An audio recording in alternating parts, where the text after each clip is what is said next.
Hi అండి. ఈరోజు నేను మీకు ఒక మంచి ఇన్స్పైరింగ్ స్టోరీని చెప్పబోతున్నానండి.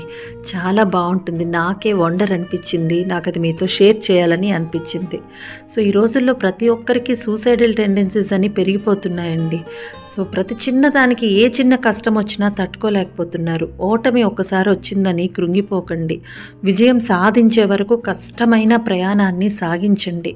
కొంతమంది చిన్న కష్టం వస్తేనే జీవితాన్ని ముగించేసుకుందాం అనుకుంటారు. తానేమీ సాధించలేము ఇలా ఆలోచిస్తూ ఎంతో బాధపడిపోతూ ఉంటారు. మనకి ఎంతో స్ఫూర్తిని నింపే జీవితాలు చాలా ఉన్నాయండి. వారి జీవితాలను తెలుసుకుంటే మీలో కూడా జీవించాలనే కోరిక పుడుతుంది.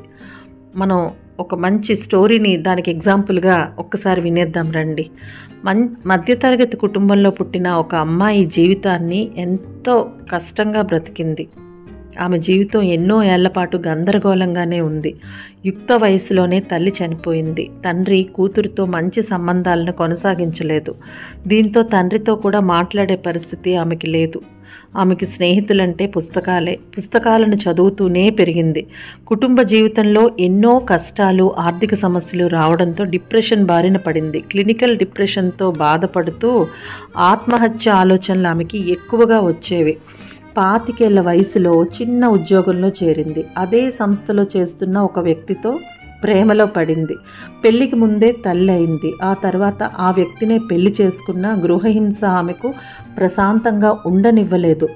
ఆమెకు కూతురు పుట్టింది. భర్త పెట్టే బాధలు భరించలేక ఆమెకు ఉన్న డిప్రెషన్ కాస్త తీవ్ర డిప్రెషన్గా మారిపోయింది. చిన్న కూతురుతో కలిసి ఒంటరిగా వేరే దేశానికి వెళ్ళిపోయింది. తన జీవితంలో జరిగిన భయంకరమైన సంఘటనలు ఆమెను కలిచివేశాయి. జీవితంలో తాను ఓడిపోయానని భావించింది. ఆత్మహత్య చేసుకోవాలనే కోరికలు వచ్చినా ఆ చిన్న పాప కోసం ఆలోచనలను అదిమిపెట్టింది. కనీసం బిడ్డకు అన్నం పెట్టుకోలేని పరిస్థితి. చిన్న బిడ్డ ఉండడం వల్ల మంచి ఉద్యోగం కూడా దొరకలేదు. దీంతో ప్రభుత్వ సహాయం కోసం చూసింది. తన బిడ్డకు తనకు ఆశ్రయం కల్పించి ఆహారం పెట్టమని కోరింది. దొరికిన చిన్న ఉద్యోగాలే చేస్తూ మెల్లగా తన బిడ్డను బ్రతికించుకుంది. 1990లో ఆమె మాంచెస్టర్ నుంచి లండన్కు రైల్లో ప్రయాణం చేస్తోంది. ఆ సమయంలోనే ఆమెకు ఒక ఆలోచన వచ్చింది.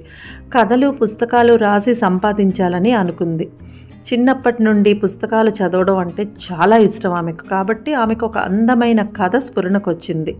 కొన్ని నెలల పాటు కథ రాసేందుకే ప్రయత్నించింది. అలా కథలు రాయడం వెనక డబ్బు సంపాదించే అవకాశం కూడా ఉందని ఆమెకు ఆలోచన వచ్చింది. ఎందుకంటే తాను తన బిడ్డను కాపాడుకోవాలి.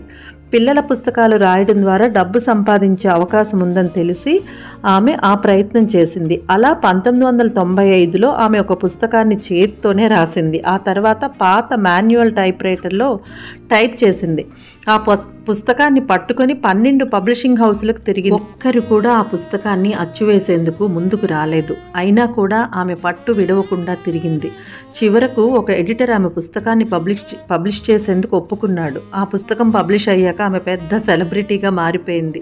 ఆమె ఇంకెవరో కాదండి, జేకే రౌలింగ్. 12 సార్లు పబ్లిష్ చేయడానికి రిజెక్ట్ అయిన పుస్తకం తొలి హ్యారీ పాటర్ సిరీస్. మీ అందరికీ తెలుసు అది ఎంత గ్రాండ్ సక్సెస్ ఆ పుస్తకం. ఆమె తన కష్టాన్ని తట్టుకోలేక ఆత్మహత్య చేసుకున్నా లేక గృహహింస భరిస్తూ భర్తతోనే జీవించినా ఇంత పెద్ద రచయిత్రి కాలేదేమో. కేవలం హ్యారీ పాటర్ని తన కూతుర్ని బ్రతికించుకోవడం కోసమే రాసింది. కానీ ఇప్పుడు ఆమె పెద్ద రోల్ మోడల్గా మారిపోయింది. బ్రిటన్లో అత్యధికంగా అమ్ముడైన పుస్తకాలలో హ్యారీ పాటర్ ఒకటి. కేవలం పుస్తకాలు రాయడం ద్వారా ధనిక మహిళగా మారిన వ్యక్తి జేకే రౌలింగ్. ఆమె బ్రిటన్లో 12వ ధనిక మహిళ.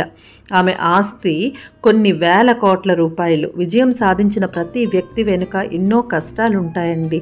వారి జీవిత చరిత్రలు చదువుతూ ఉండాలి. అప్పుడు మీ జీవితంలో ఎదురయ్యే కష్టాలు చాలా చిన్నవిగా ఉంటాయి. విజయం ఎవ్వరికీ పుట్టుకతో రాదండి. వారు పెరిగే క్రమంలో వచ్చే కష్టాలే వారిని రాటుదేలేలా చేస్తాయి. ఏదో ఒక రోజు కష్టపడితే మీకు విజయం వచ్చి తీరుతుంది. అందుకు బెస్ట్ ఎగ్జాంపుల్ మనకి జేకే రౌలింగ్. ఎందుకంటే ఈ జేకే రౌలింగ్ పుస్తకం వచ్చినప్పుడు మా పిల్లలు చాలా ఇంట్రెస్ట్గా, అంటే 2005 ఆ టైంలో చాలా ఇష్టంగా కొని ఆ సిరీస్ని చదివేవాళ్ళు. సో చాలా ఇన్స్పైరింగ్గా ఉంది కదా. సో మీకు కూడా వస్తుందండి సక్సెస్. అంతే, ప్రయత్నించాలి. ఎస్.